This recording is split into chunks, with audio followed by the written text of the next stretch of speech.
বয়স ৮০, ৮০ ধরেন। এখানে তো ৬-৭ বছর থেকে এখানে আছি। ওই নদীর মধ্যে ওই বাপ জমি যাচ্ছিল একটু ভাঙি চলে গেছে, এটে আসছি। ছেলে মেয়ে তো মিথ্যে কথা কেউ কেন ৭ জন। আমি তো পাই না, আমার খাওয়া দাওয়া রান্না কাম করে, ছোটো দোকান খাবার করিয়ে আনে, তাকে দেয়, ওই ট্যাংরা দেয়, ধরেন চার্জ ওঠে দেয়। এতে আমার ফ্যামিলি আছে, তাই কিছু ব্যবসা কাজ করি আনে।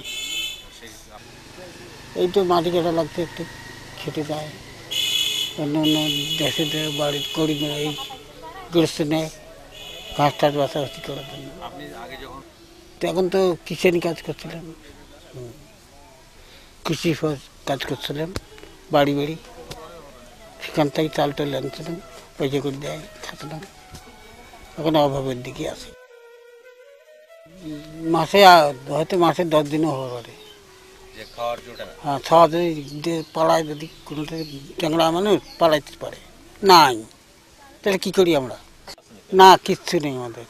এইভাবে তো চলতেই যাচ্ছে, কী করবো? কষ্ট ব্যবসা চলাই খেবি। এখন সংসার এইরকম করি, কোনো মতো চলতে মারা যাবো, মৃত্যু হবে। মৃত্যু হওয়ার জন্য আল্লাহ তাআলা দিয়েছে এই জিনিস।